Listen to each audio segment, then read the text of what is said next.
മോദി മോദി എന്ന വാഴ്ത്തുപാട്ടുകൾ കേൾക്കുമ്പോൾ തന്നെ ബിജെപിക്കകത്ത് മോദിക്കെതിരെ വിമർശനങ്ങളും ഉയരുന്നുണ്ട്. അത് കാണാതെ പോവാൻ പറ്റുന്ന ഒന്നുമല്ല. കാരണം മോദി എന്നതിനപ്പുറത്ത് അദ്ദേഹത്തെ വിമർശിക്കുന്ന കാര്യങ്ങൾ ഏറെ കാമ്പുള്ളതാണ്. അതായത് പ്രധാനമന്ത്രി മോദിക്കെതിരെ വീണ്ടും കടുത്ത വിമർശനവുമായിട്ടാണ് ബിജെപി നേതാവ് സുബ്രഹ്മണ്യ സ്വാമി രംഗത്തെത്തുന്നത്. ഇതിനു മുൻപും യാതൊരു കൂസലുമില്ലാതെ അയോധ്യ രാമക്ഷേത്ര ഉദ്ഘാടന ദിവസം തന്നെ ഇതേ സ്വാമി മോദിക്ക് കനത്തിലൊന്ന് കൊടുത്തതാണ്. സത്യത്തിൽ മോദി അദ്വാനി അടക്കമുള്ള നേതാക്കളെ ഒതുക്കിയതുപോലെ മോദിയെയും ഒതുക്കാനുള്ള സമയമായിട്ടുണ്ട് എന്നാണ് അദ്ദേഹം എടുത്തു പറയുന്നത്. ബിജെപിക്കുള്ളിൽ നിന്നുകൊണ്ട് ഒരു നേതാവായതുകൊണ്ട് തന്നെ അദ്ദേഹം വിമർശിക്കുമ്പോൾ അതിൽ അല്പം കാര്യമുണ്ട്. ചൈനീസ് നാവിക കപ്പലിന് നങ്കൂരമിടാൻ മാലിദ്വീപ് അനുവാദം നൽകിയ വാർത്ത ചൂണ്ടിക്കാട്ടിയായിരുന്നു സുബ്രഹ്മണ്യ സ്വാമിയുടെ പോസ്റ്റ്.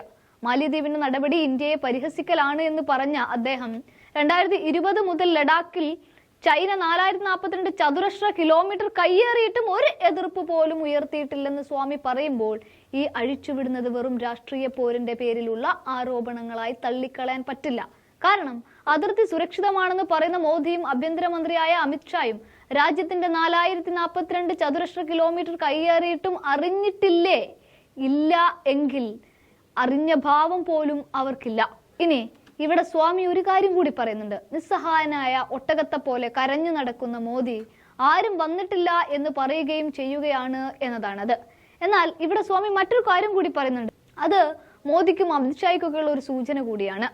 സമയമായി എന്നതിന്റെ, അതായത് മോദിക്ക്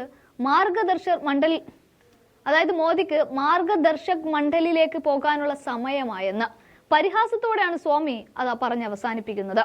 എന്ന് വെച്ചാൽ മോദിയും അമിത്ഷായും ബിജെപിയുടെ നിയന്ത്രണം ഏറ്റെടുത്തതോടെ സീനിയർ നേതാക്കളായ LK അദ്വാനി, മുരളി മനോഹർ ജോഷി, വാജ്പേയി എന്നിവരെയൊക്കെ ഉപദേശക സമിതി അംഗങ്ങളാക്കി മാറ്റി. എന്നാലോ ഇവർക്ക് പാർട്ടിയുടെ ദൈനംദിന പ്രവർത്തനങ്ങളിൽ യാതൊരു പങ്കുമില്ല എന്നതുപോലെ മോദിയും ആ വിഭാഗത്തിലേക്ക് തള്ളപ്പെടേണ്ട സമയമായി എന്ന തരത്തിലേക്കാണ് ബിജെപി നേതാവായ സ്വാമി ഗുരുതര ആരോപണങ്ങൾ അഴിച്ചുവിടുന്നത്. ഇനിയും ഇത് പറയാതിരുന്നാൽ രാജ്യവും ജനാധിപത്യവും കയ്യിൽ നിന്ന് പോകുമെന്ന് മനസ്സിലായതുകൊണ്ടും മോദി മോദി എന്നതിനപ്പുറത്ത് ബിജെപി ഇല്ല എന്ന തരത്തിലൊക്കെ കാര്യങ്ങൾ നീങ്ങുമ്പോൾ അവർ മാത്രമല്ല പാർട്ടി എന്നുകൂടി ഓർമ്മപ്പെടുത്തുകയാണ് സുബ്രഹ്മണ്യ സ്വാമി എന്ന ബിജെപി നേതാവ്.